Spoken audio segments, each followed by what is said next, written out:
Somebody got me feeling this way, eh? Somebody got me feeling this way. But he then broke up with me because I am so stubborn. Somebody got me feeling this way. I live for impact and I'll leave an impact. Hello, Abigail. Hi, Elvis. You're welcome. Thank you. Abigail who? Abigail Ebute. Ebute. Where are you from, please? I'm from Benue State. Oh, interesting. Where in Benue? Otukpa, Idoma by tribe. Oh, would you say you look like an Idoma person? Well, some people say I look like Plateau, just. Oh. Some say Yoruba. I see. Anyways, what do you do? I'm a call agent. I work with customer care services. Okay, that's right. Tell me, Abigail, how's life been like? Tell me about your childhood. How did you grow up? Where did you grow up? And what were the things you were engaged in your childhood? Well, I was born and bred in Kano State, so I was always into drama stuff. I love acting in church and all. So we moved down to Abuja and I continued my stage play, stage performance, drama things and acting. And that's it. Okay, so when did you move down to Abuja? 2011. Okay, and you've been in Abuja since then? Yes. How has life been here in Abuja? I'm just say fair enough. I don't miss where I was born and bred. I love this place.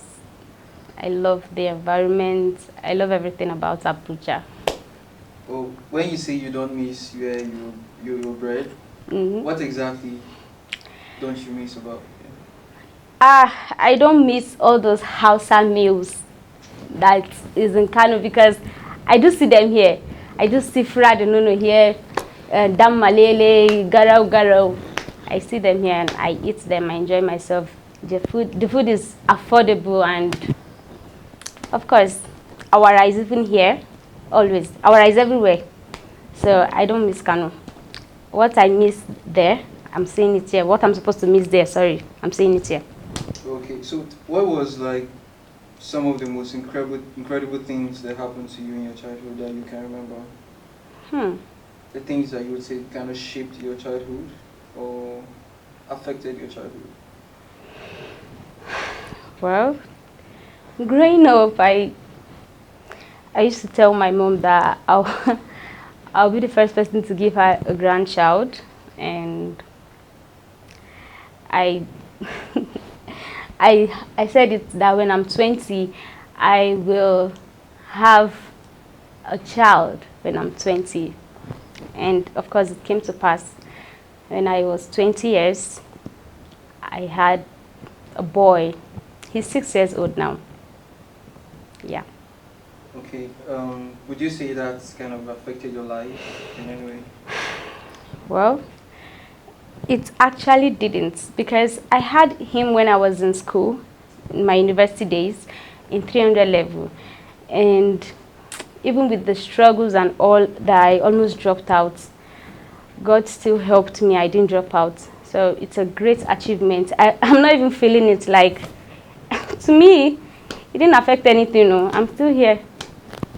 Okay, interesting. So tell me how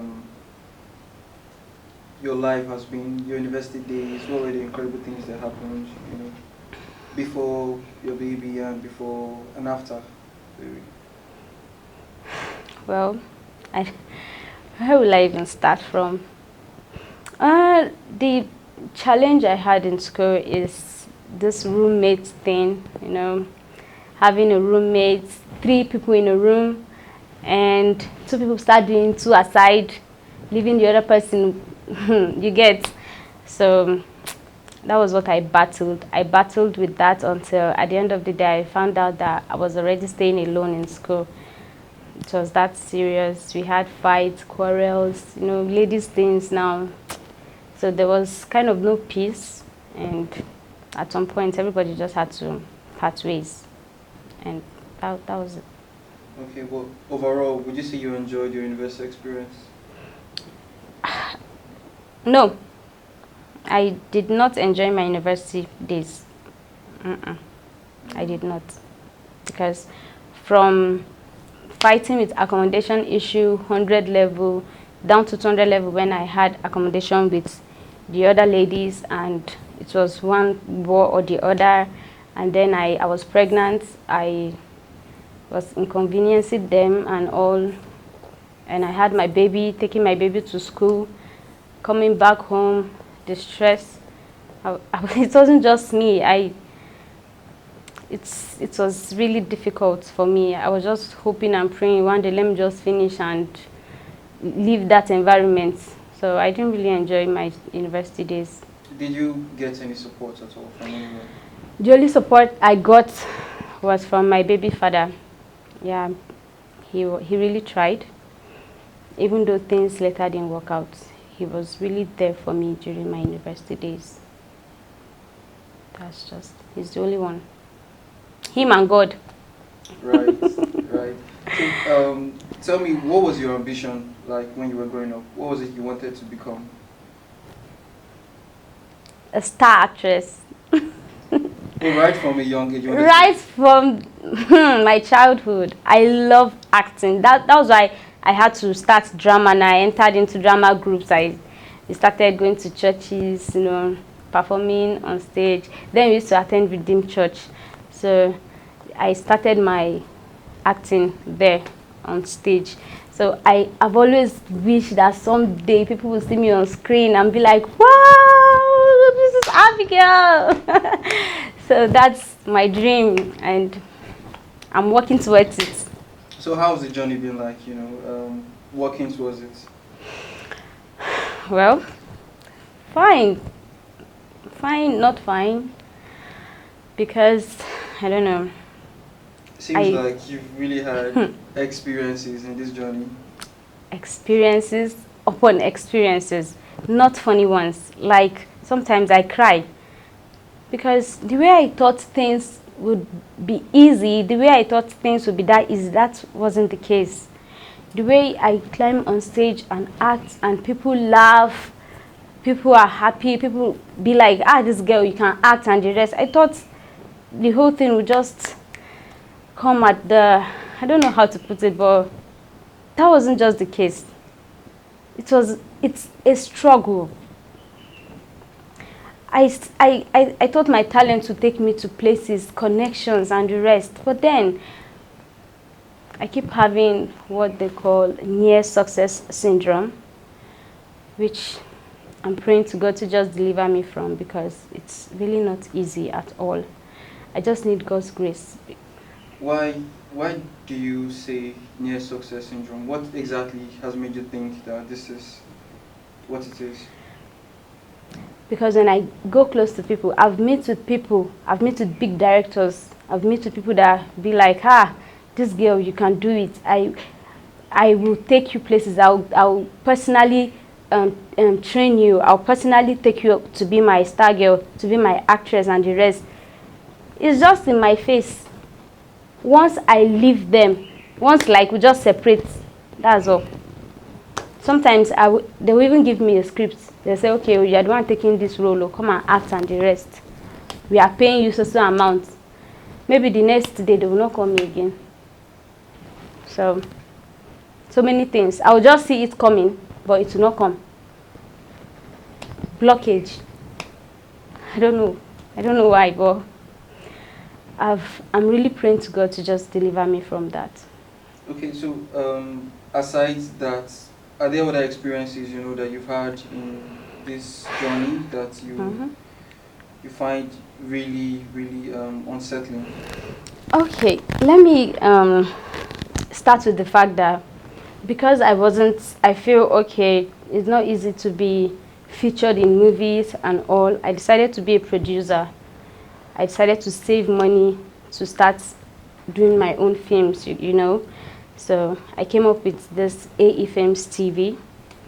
And then there is this, my last job, the last job I did, I called it Grudge in June.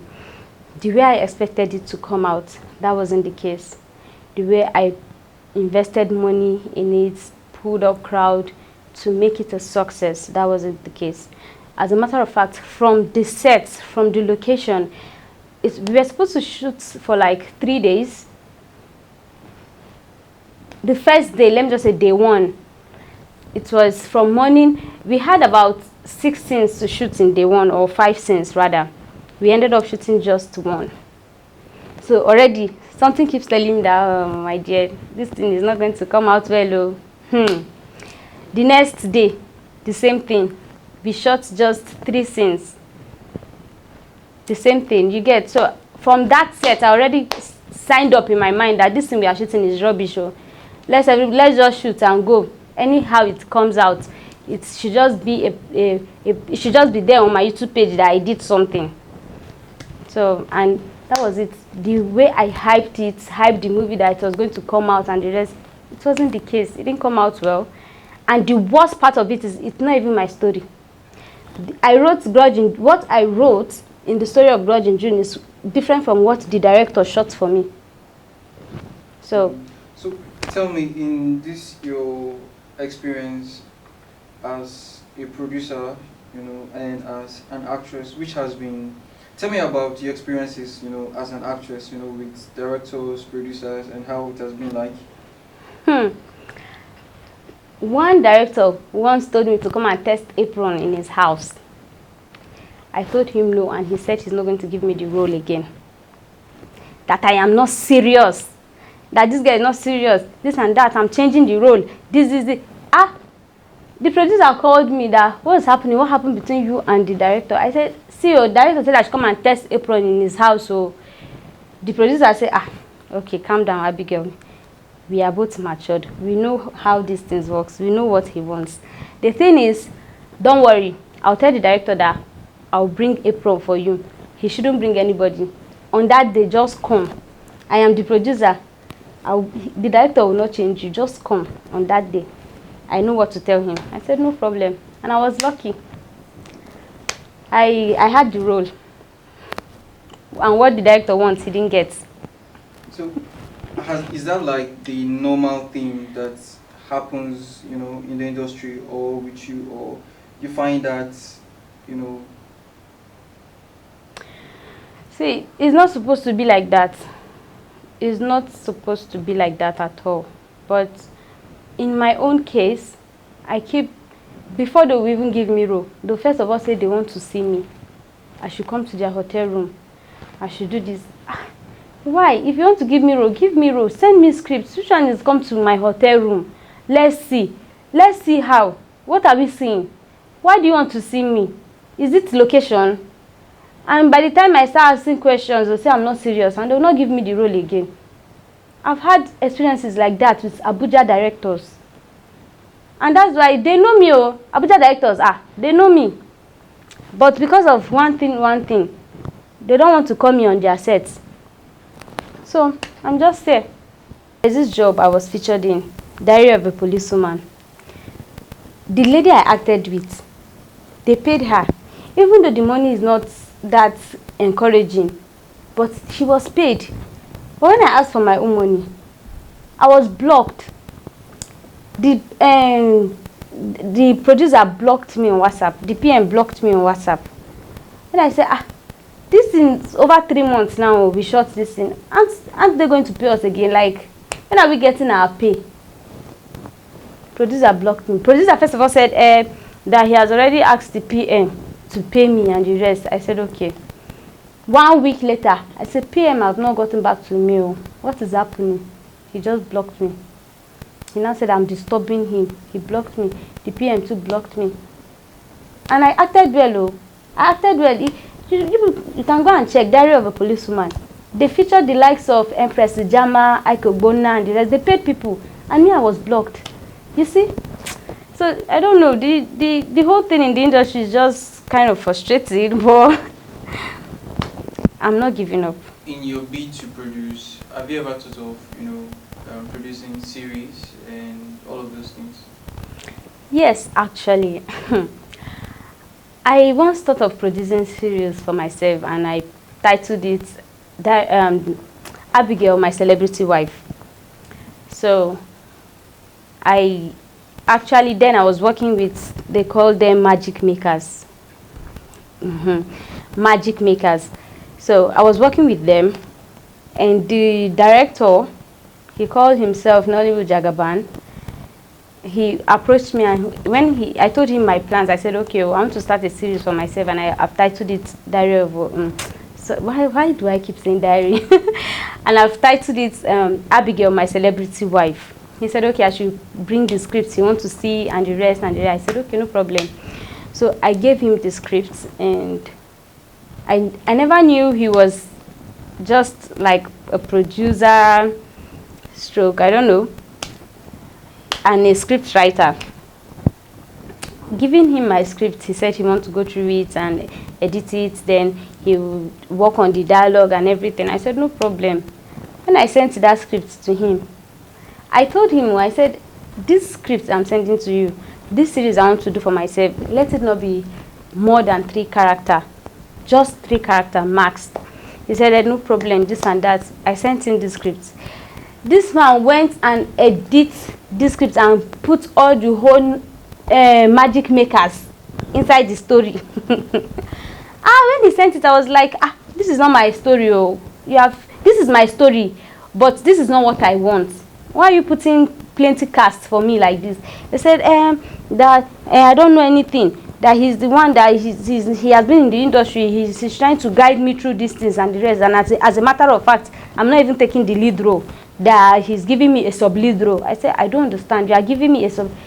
No, wait, who is producing this film? He said, he wants to help me and produce it. And I said, you want to help me and produce it, but this is not what I want now. He said that I should bring the money, that he should produce it, that he's trying to help me and the rest. I said, okay, Oga, I don't want again. No, leave my story for me. When I'm ready, I'll do it. He said that the story is very interesting and he cannot leave it like that too. I said, what do you mean? He said he's going to shoot it with or without me. I was like, are you for real? He said he's going to shoot it. I said, okay. I warned him. I said, don't shoot my script, oh. Don't shoot my story, oh. He now changed it. He said that Abigail, my celebrity wife, will not even fly. That he will make it woman in vogue. I said, okay, no problem. But don't shoot my story. You can. Why are you shooting my story? This thing is something I want to do. That was how he shot this thing, to cut the whole story short. He shot it without my consent, and I sued him. I sued him to court, which I think we charged him 8 million to pay, because I had all the evidence against him. He shot the story, he aired it out in a mini cinema. People paid money. So the person that was sponsoring the movement for me sent someone to go to the cinema, paid 5,000 naira VIP ticket. Like, we had all evidence against him. But fortunately for him, the period he was sued, court went on an indefinite strike. So he used that opportunity and was begging and pleading with me, calling people to beg me and the rest. And me then, the person that was sponsoring me started misbehaving. I don't know what was happening again. Were you guys like? Yeah, he was my guy. He was my boyfriend. Okay. Yeah, so he started misbehaving, before we separated, and I couldn't finance the movement again, and I was just all alone in the whole thing. I didn't know that there is something like outside courts. I didn't know I could actually settle this thing outside courts with him, so that he will even pay me, settle me and the rest. And that was how, out of ignorance, I told him I'm forgiving him, because I had to let go. I don't know what to do again, so I just had to let go of the whole thing. You feel like you've been by yourself in this whole movement, in this journey? Honestly, I've been by myself in this whole journey, but God gave me last year, I think. Was it last year? 2 years ago, God gave me a gift of Honorable Abigail as my friend. He has really been a good supporter. He has been a very good friend and a brother, a big brother to me. Honorable Abigail, Ape the Great, or Ape John Friday. Sorry, if you can hear me, sorry. So yes, he is my, let me just say, one of my best gift 2 years ago. He has been the one supporting me this period, and of course, what I'm achieving this period is more than what I think I could ever achieve when I was doing it alone. Okay. Do you think that you would still prefer this life of an actress, a producer, if given the opportunity? Would you No. still want? Really? I want to do music. It's like there is something in music. I want to do music. You see this acting something and the rest. The stress in it. I'd rather be a producer, be doing behind the scene than to put my face out there in my next life, because this thing is not easy. It's not. I will do music. I will enter studio and sing. It's not on you. Do you think that music is easier than? Do you think the industry in music is easier than the movie industry? Is it not people that used to go and sing and they used to blow? See, just to go and rap or speak in tongues. Music is easy. It's easy, true. Alright, can you sing? Let me see how talented you are in singing. Somebody got me feeling this way, eh? Somebody got me feeling this way, but he done broke up with me because I am so stubborn. Somebody got me feeling this way. See, I don't want to show my talent to the world now. I will show my talent later, in afterlife. No, it doesn't have to be. I'm really amazed. Trust me. Did you just make that up, or? It's not I sing now. Oh really? I have the talent. I said it. But now I want to do actress first. After my afterlife, because I don't want to cast myself. Oh no. After my afterlife, I'll do music. That's interesting. For real, you're really talented. Who has been like your biggest influence in the space, in the film space? Tony Abraham. She's good. She's very good. Yes, I love the fact that her head is always high, like cinema jobs. Yeah, I love the fact that she always produces cinema jobs. And also another person I'm looking up to is Ruth Kadiri. Yeah, she's really giving us back to back, film production and the rest. So for my role model, my one and only role model, her name is Mercy Johnson Okoje. I love her. Yes, I'm looking up to them, and of course, yeah, I love their personality, their lifestyle, everything about them. I love it. Okay, so would you say that it is harder being an actress or a producer? Which would you say this experience is tough? It is harder being a producer, because at some point, how will I be shooting? I've shot about 5 or 6 movies now, and all is coming out rubbish. Doesn't make any sense. I know, even with my experiences being an actress, I know my face is out there. My face is out there on social media, everywhere, both skits or both big projects. My face is out there. But me trying to be a producer, it takes the grace of God and working with the right people. Tell me about the right people. What do you mean by working with the right people? In terms of editor, if you have an editor who will slow your job, an editor who doesn't want to give you what you want, an editor who even like that, okay, I can do this when he cannot do it, an editor who will want to charge you because, okay, I can do it, but I have to charge you very well. And at the end of the day, if they did not even shoot that job well, the editor will still edit rubbish and give you. So the whole thing is editor. I've suffered in the hands of editors generally. Can you just give me an instance or an experience with any of these editors that you've had? The last job I did, after we shot, Grudge in June. I told the editor that, okay, this job is for a film festival. I just want to put it out there for film festival and the rest, and this is the deadline. Can we do it? He said yes, we can achieve it and the rest. I said okay. So after the job, I gave him of course he had the job and edit it now. That was how I started reminding editor to edit it. Edit this film, edit. He said I'm disturbing him, that he doesn't want to rush the job. This. At some point he stopped picking my call. The particular film festival that I was supposed to even upload this film for, the whole thing just, let me just say, 3 days to the film festival, my job is not ready. They've not cut my job is still there.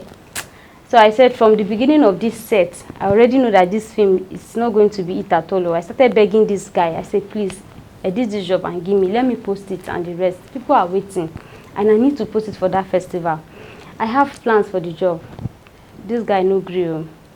I started calling, involving people that see, because people started asking me now, how about that job now? The job is short and the rest. I say, is the editor no one give me my work? They say, who is the person? I told them. They said, give me the number. They started calling him, please, what's wrong? Abigail said, what's the problem? What's happening? He said, that she's disturbing me, this and that, this job, this. So all manner of stories and the rest. That job was in that system for over 6 months before my mom had to call him personally and say, please, what's happening? It's because of my mom. He now did that job and gave me, because he has a mother too now. You get? That was how he now did that job and gave me, because of my mom. All the whole people, even AGN chairman, called him. What's happening with this girl's work? Give her film now. One complaint or the other that I am disturbing, this, that. At the end of the day, the soundtrack that is on that job now, I can't even use it anywhere because YouTube is saying it's copyright claim. So the job is just there. It doesn't have any use. So it's a really terrible experience. What has been, the best experience you've had? Would you say you've had a very interesting experience, as a producer? Yes, when I shot Crazy is Beautiful, I had a very good experience. Crazy is Beautiful. It didn't really come out the way I want, but from the set, the guy that acted with me, may he so rest in peace, Ivy Shedrack, may he so rest in peace. He was a very sweet guy in the set, and of course the cast, crew, all of them, they were nice. I had fun shooting that movie that period. So, and I was still learning how to produce a film, so I really can't judge that particular film, because I enjoyed it. So yeah.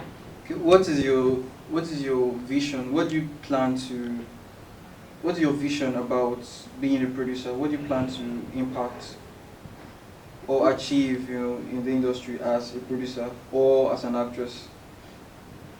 There are a whole lot of stories to tell, stories untold, stories I can't even release now, because I haven't really gotten there. But I have big dreams to producing films in cinemas. So what has been like your motivation?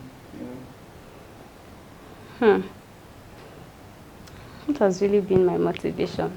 Do you want to become a star? You want to be famous? You want to get money? You want to get recognition? Recognition. Then I want to be richly famous. There are some people that are famous and they are not rich. So I want to be richly famous. I want to be a star. I want to have a whole lot of endorsement deals. Then I want to badge awards from AMVCA. Okay. All right. So would you say you are on the right track, to achieving your goals and your dreams? Well, yeah, I'm on the right track. Although I decided to venture into producing skits because I want to get it right this time. So I want to master my crafts. I want to probably go to an academy, film academy, know these things, know the business in filmmaking before going back fully to filmmaking. But for now, I want to continue with my skit making. Yeah, then eventually earn money virtually. So what do you think you would need right now, to propel you, to enhance you, to make you go further in your dreams? Money. Everything is money. Finance. Once there is money, money answered it all. Yes, you just need money. Somebody that will just even come out and say, this girl, I want to sponsor you. Wait, how does that work, the sponsorship? How does it work? I don't know how that works.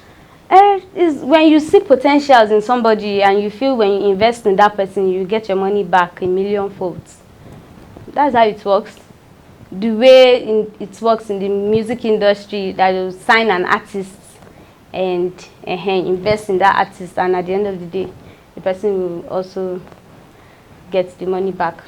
Okay, so you are open to that kind of business? Yes, I'm open to anybody that wants to sponsor me, invest in my talent, my craft. I'm open to that. It's okay. So, is there something else you want to put out there, for people to know about you, about what you do, who you are? Is there really something I want to say?